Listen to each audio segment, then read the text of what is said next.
Hey guys, Justin here with JHart Modelworks. We have quite a bit of progress done on the Ducati 916 from Tamiya. I'm having an absolute blast with this build. Um, so much so that I'm already looking at the next bike to go into the stash. I'm having a lot of fun. So with that being said, let's go ahead and get this camera turned around and let's take a look at what we've got.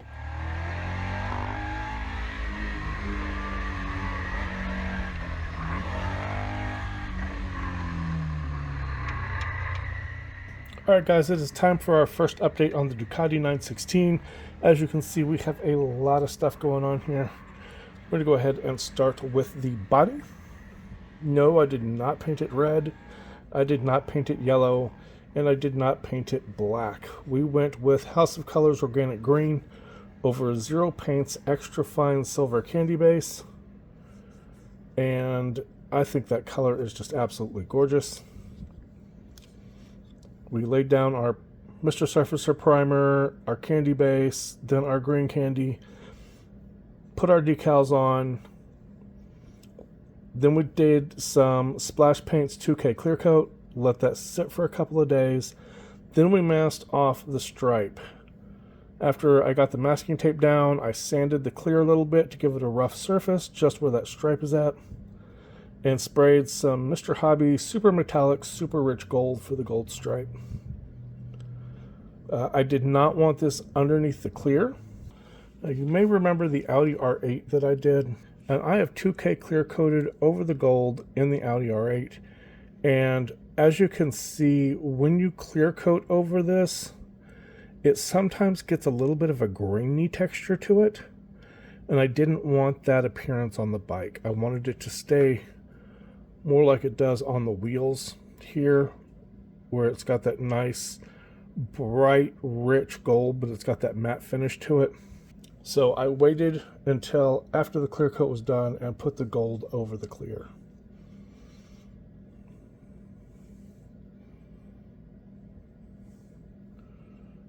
And I'm really happy with how that turned out. We have our fairings. I drilled out the little bumps for the rivets, and I added in some 3D printed rivets. I was going to use Top Studio rivets, and I didn't. There's a story behind that, but it goes to that front cowl. So there's some 3D printed, these aren't actually rivets, these are hex bolts. And these are available on Colts 3D, but I don't remember who from. I got them a long time ago. They look really, really nice. They're a little bit big, but it is what it is. You can see our other side looks exactly the same. The finish on this is fantastic.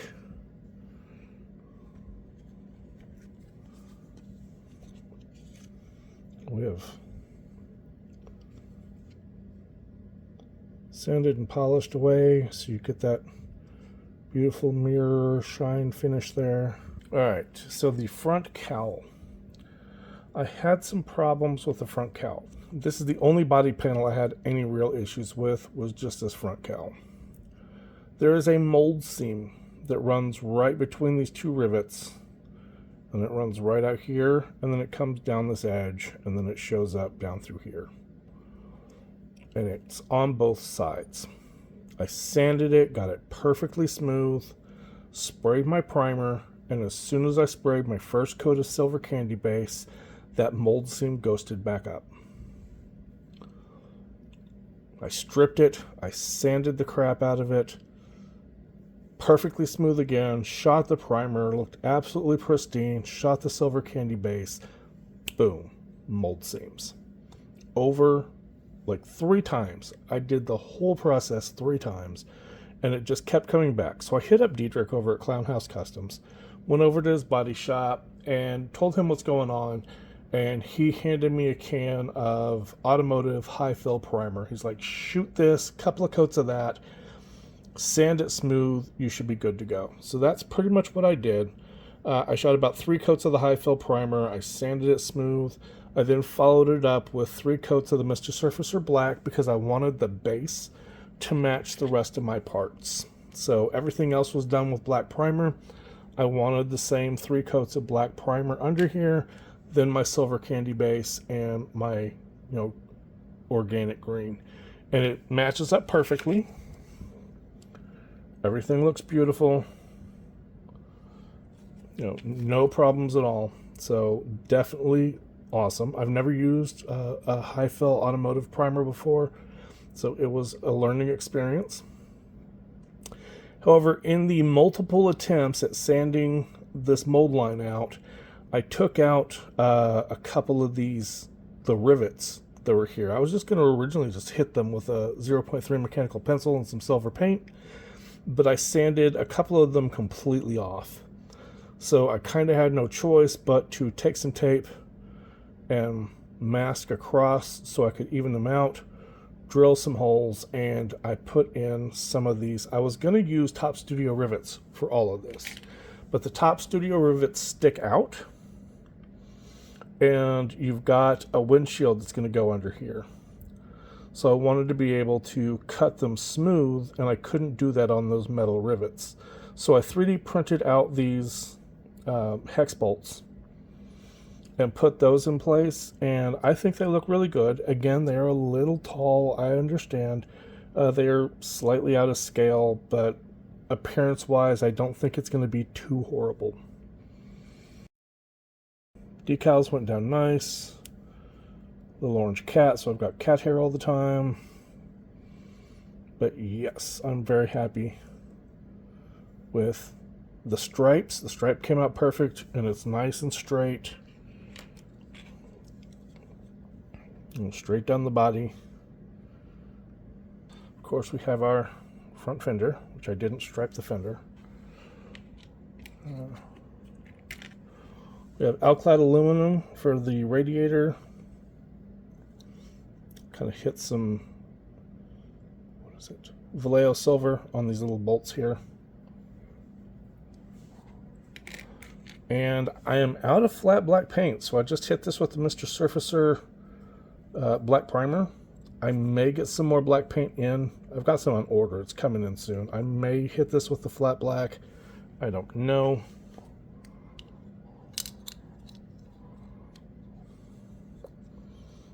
But all in all, that looks really good. So that takes care of the body stuff. The rear swing arm is absolutely gorgeous. I'm really happy with how that turned out. So for our brakes, we drilled out the holes with a 0.4 millimeter drill bit. They're not perfect, but they're not horrible. It's always kind of difficult to drill things by hand like that. The brakes themselves are in the same super rich gold as the body stripe. I'm going to do the wheels in that gold as well to tie all that together. The center of the wheels are in brass, and I really like how that turned out. I like the contrast as well. The shock is not the kit's shock. The rear shock is a 3D printable shock available on Colts 3D from Scale Motor. He's a YouTuber from the UK. Pretty cool guy. I've known him for a couple of years. He's part of Paul's crew with the ISM guys, and he 3D modeled this up as well as the chain that I'm using. Absolutely beautiful. The gold, the way I did this gold, this is Tamiya's LP48 Sparkling Silver, and then some Inspire Gold Candy. I saw it on Barbados Rex's channel. This stuff right here, and it just gave me a beautiful gold color there. So I am really happy with that. The chain is also 3D printed, and this is also from Scale Motor, and this is really cool. So you get your chain, and then that aluminum centerpiece is separate, all the bolts are separate, and the crown nut is separate as well. Now, I don't have this installed yet. There's also a chain guard that's not his, it's a kit part, but I don't have that installed either. And the reason is when you get to the engine, you need to get this installed. And then the chain slips under like that. Only you're not supposed to have it upside down. The chain slips under the swing arm, and drops into place. Now that settles down like that, and I want to make sure when I glue this all together that the chain is in the right place, it's not kicked up or down or anything like that. So when I put this together, I will glue the chain in, and then I'll put the chain guard over it, and this piece will be done. But I'm just holding off on that for a moment. So I will put a link down for Scale Motors Colts 3D page where you can get the rear shock as well as the chain assembly. Both are absolutely awesome. We have our engine, and I love how this engine is turning out so far. All these kind of dark grayish metal look, these pieces, Tamiya instructs you to use metallic gray, and so it's 5 parts metallic gray to 1 part green. I don't know where they're getting this green color from. I've seen several guys do it on YouTube. They all put green in here. These come out greenish, maybe a greenish gray. Usually it's some kind of a dark green. When you look at the reference photos for this bike, none of them show green on any of these parts that are dark gray. They just look like the metallic gray, so I just shot the metallic gray. The only reference photos I have seen that show these parts in a greenish hue are models built off the Tamiya kit following Tamiya's paint instructions, or some variation thereof, where they mix the green in. Literally no real bikes that I've seen have a greenish hue to them. So I stripped and re-chromed the air intake funnels up here up at the top. Just the standard kit parts here, the kit's hosing in the places where it's supposed to be. Some of these hoses are actually plastic parts of the kit, and then some of them are the actual hosing that comes from Tamiya. I went ahead and this is not bare metal foil. AK does an aluminum sheet that's kind of like bare metal foil, only it's larger, and you get 5 larger sheets for probably about the same price as bare metal foil. Their chrome is not chrome. It's more of a polished aluminum. It's not really to chrome standards. I also have their aluminum sheet, and this is their aluminum sheet.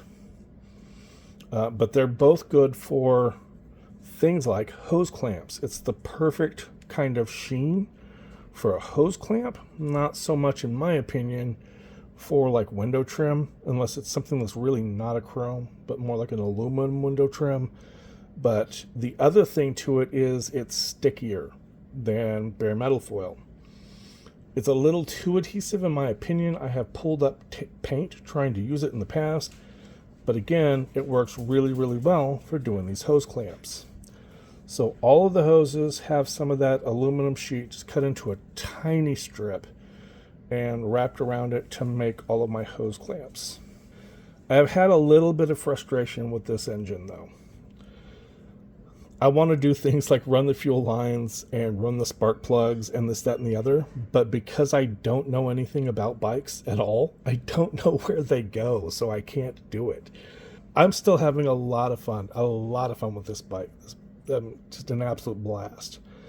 We do not have our clutch installed yet, and there's a reason for it. We're going to talk about that in just a second. After painting everything up and getting everything assembled, I threw a wash on it, came back in and just kind of tapped in some silver with an eraser, with the little tap-in method that I use. I did the same thing down here on these letters. It's just Vallejo bright silver, tapped in with an eraser to get that look, and then I hit it with some black Tamiya panel accent color just to act as a wash and highlight the letters. All that looks really good. I'm really happy with it. All right, the clutch. This is Tamiya's clutch. All in all, I mean, it's not bad. It's not a bad looking part. It's got plenty of detail to it. But while I was looking around on Colts to find the chain and the rear shock, because I've watched his video. I know that was out there, so I knew I wanted to get it. I just typed in Ducati 916 and I ran across a 3D printable clutch. It is an open dry clutch assembly and it looks absolutely awesome. Now I have modified this considerably though. So it's 3 pieces. You've got the base, you've got your actual clutch plates, which the detail on these is fantastic. If it'll focus, I mean, those are gorgeous. Those drop right in here. And then you have the clutch cover. And that's going to sit just like that. And it is super cool. But I did make some modifications, like I said. So the first modification I did was to remove this little black fluid cap here. Now, he's modeled it separately from this base, but it's all one part as one file. So there's no real way to separate it other than to take it into Blender and literally take every face one at a time and remove it. But it's recessed in there. So it's like he intended for it to be separate, but just decided not to. I don't know. This was not done by Scale Motor. This was done by somebody named Andre Arnone. I'm not entirely certain. There will be a link for it down in the description as well, because it's a really cool clutch, but I can't pronounce that name properly. It's all just one big long word. So it looks like maybe he intended to separate it and just didn't. I don't know, but it's hard to paint. So I went in and just hand removed the faces for it and found that there was already a recess. So I just 3D modeled up a little cap and printed that off separately so I could paint it black and just glue it into place.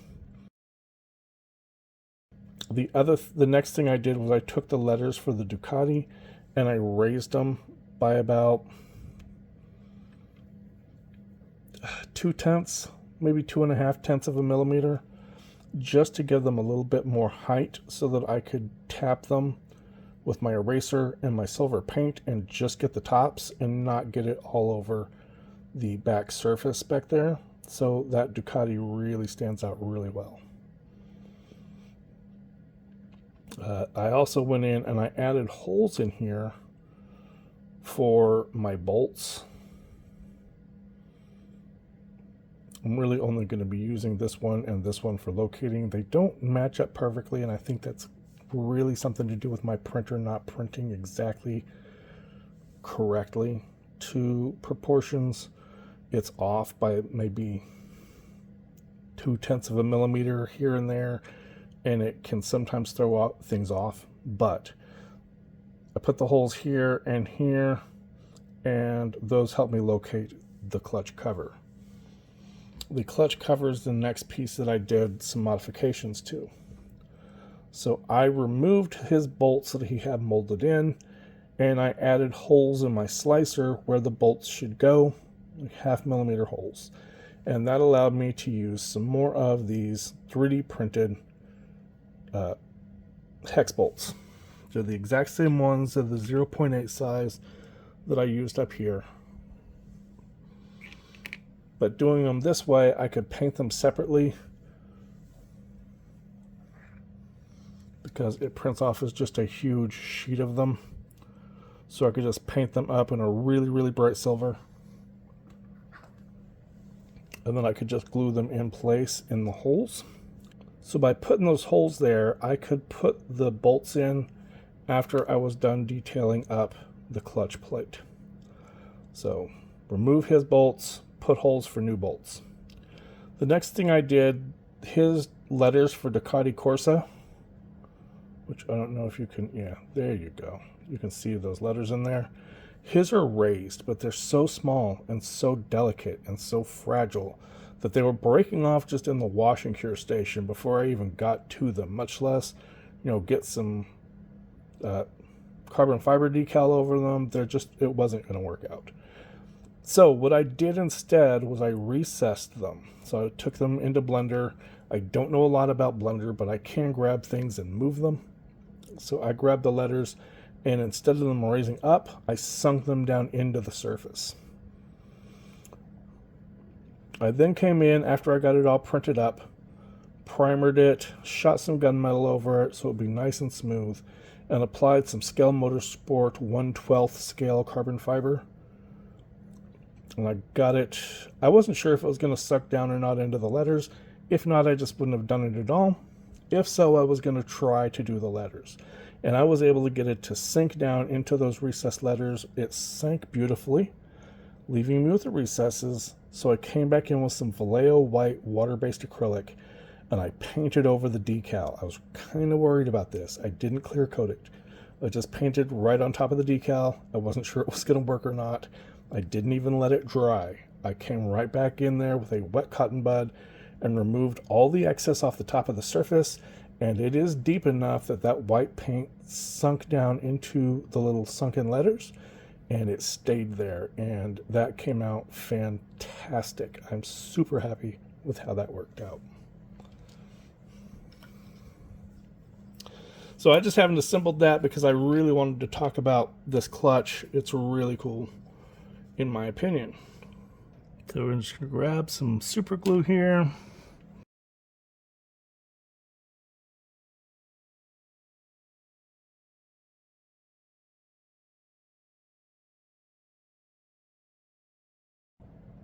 We'll drop our clutch plate in like that. Make sure it goes all the way down.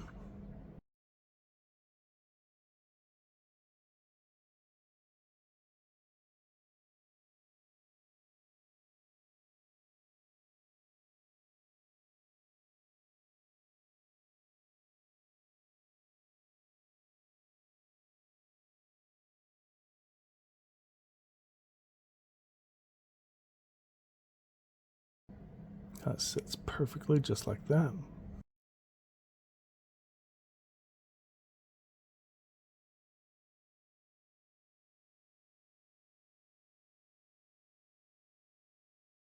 And the one other mod I did was I just came in here and I lengthened the posts a little bit just to make them a little easier to seat.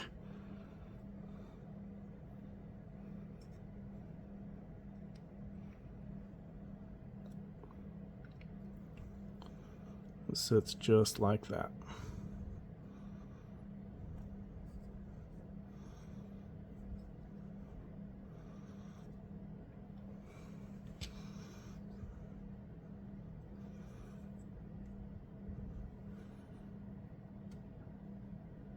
So I think that looks a lot cooler. Looking around on Colts, there are a bunch of really cool clutch assemblies for the Tamiya bikes. There's a really cool one for the Superleggera. There's a couple for the 1119 as well. So I'm having a lot of fun with this bike. So I am definitely looking at picking up another one and building another one next year. So I would like to say a huge thanks to Charlie Mack. The entire reason why I'm building this is because in one of Charlie's videos, Charlie said, get out of your comfort zone and go build something else. And that's what I'm doing. That's where the plane came from, as well as doing the bike. I'm just getting out of that comfort zone and doing something different.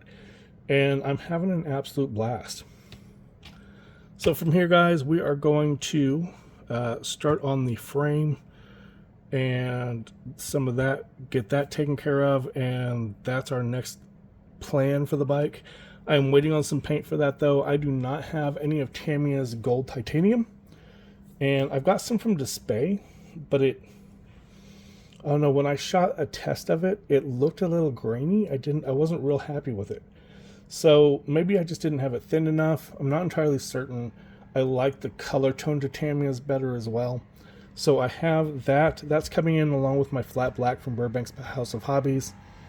Should be here Monday. And I'll just go ahead and once I have that in, I can paint up the frame and get that in that gold titanium color. And we're just going to keep moving on from there. Thanks for hanging out with me, guys. I'm having a blast. I always appreciate you guys watching the videos, and I will catch you guys on the next one.